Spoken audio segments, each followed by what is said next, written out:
سبھی پریشان ہیں کہ زمینوں کو پانی کی ضرورت ہے لیکن آسمان سے بارش نہیں برس رہی۔ سبھی پریشان ہیں کہ ہم نے جو پانی کے لیے بورنگ کروائی ہوئی ہے ان کے اندر پانی خشک ہوتا جا رہا ہے، چشموں کا پانی کم ہوتا جا رہا ہے اور کہیں پر پانی کے چشمے خشک ہوتے جا رہے ہیں۔ کیوں؟ کہ بارش نہیں ہو رہی۔ اور اللہ فرماتے ہیں کہ میں اپنی رحمتوں کا نزول تب کرتا ہوں کہ جس وقت لوگ میرے فرمانبردار بن جاتے ہیں۔ اللہ پاک قرآن پاک میں فرماتے ہیں من اعرض عن ذکری فإن له معیشة ضنکا ونحشره یوم القیامت اعمی۔ اس آیت کریمہ کا خلاصہ یہ ہے کہ جب آپ لوگ اللہ کے نافرمان بن جاتے ہیں اور اللہ کے حکموں کو نہیں مانتے، بد عملی کا شکار ہو جاتے ہیں، تو پھر اللہ جل جلالہ معیشت کو تنگ فرما دیتے ہیں، زندگی کے جینے کو تنگ فرما دیتے ہیں، مہنگائی ہو جاتی ہے، بارش نازل نہیں ہوتی اور قحط پڑنے لگ جاتا ہے، لوگ پریشانی کا شکار ہو جاتے ہیں۔ اور وجہ کیا ہے؟ وجہ یہی ہے کہ جس سے ہم جی چراتے ہیں اور ہم ماننے کے لیے تیار نہیں ہیں،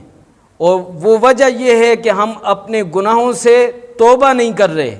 گناہوں کو چھوڑ نہیں رہے اور اللہ جل جلالہ کو ہم راضی نہیں کر رہے۔ اللہ فرماتے ہیں ظہر الفساد فی البر والبحر بما کسبت ایدی الناس، کہ زمین کے اندر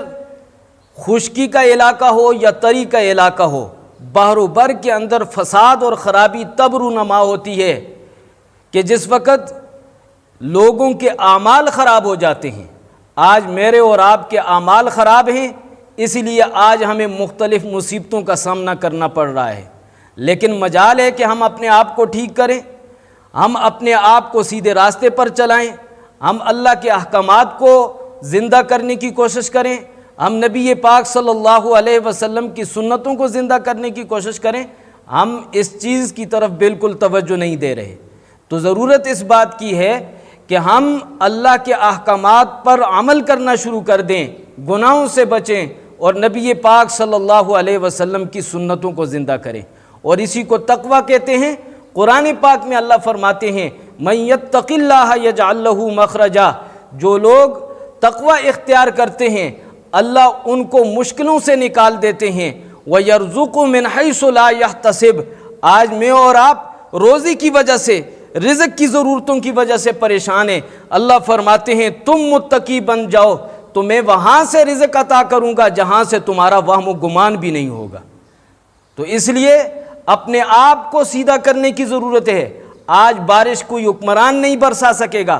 آج بارش کوئی جدید ٹیکنالوجی نہیں برسا سکے گی، آج بارش برسنے کا اور وہ بھی رحمت کی بارش برسنے کا واحد ذریعہ یہ ہے کہ ہم توبہ طائب ہو جائیں، ہم استغفار کر لیں، کیونکہ اللہ جل جلالہ نے قرآن پاک میں فرمایا ہے فَقُلْتُ اسْتَغْفِرُوا رَبَّكُمْ إِنَّهُ كَانَ غَفَّارًا يُرْسِلِ السَّمَاءَ عَلَيْكُمْ مِدْرَارًا وَيُمْدِدْكُمْ بِأَمْوَالٍ وَبَنِينَ وَيَجْعَلْ لَكُمْ جَنَّاتٍ وَيَجْعَلْ لَكُمْ أَنْهَارًا، کہ تم استغفار کر لو، میں آسمان سے بارش نازل کروں گا، رحمت کی بارشیں نازل ہوں گی، اور اس کے علاوہ تمہاری اولاد میں بھی برکتیں عطا کروں گا۔ وَيُمْدِدْكُمْ بِأَمْوَالٍ وَبَنِينَ وَيَجْعَلْ لَكُمْ جَنَّاتٍ وَيَجْعَلْ لَكُمْ أَنْهَارًا، اور تمہارے لیے باغات بھی بنا دوں گا اور تمہارے لیے نہریں بھی جاری کر دوں گا۔ زمینیں بھی دو قسم کی ہیں، کچھ زمینیں بارش سے سیراب ہوتی ہیں، کچھ نہری پانی کے ذریعے سیراب ہوتی ہیں۔ اللہ نے فرمایا تم ٹھیک ہو جاؤ، تم مسلمان استغفار کر لو، اپنے گناہوں سے معافی طلب کر لو، میں تمہیں بخش دوں گا اور بخشش پر انعام دوں گا کہ آسمان سے بارش بھی نازل ہوگی، تمہاری وہ زمینیں جو بارش سے سیراب ہوتی ہیں وہ بارش کے پانی کے ذریعے سیراب ہو جایا کریں گی، اور جو زمینیں نہری پانی کے ذریعے سیراب ہوتی ہیں وَيَجْعَلْ لَكُمْ أَنْهَارًا، میں تمہارے لیے نہریں جاری کر دوں گا۔ تو اللہ تعالیٰ سے دعا ہے کہ اللہ مجھے اور آپ کو عمل کی توفیق نصیب فرمائے۔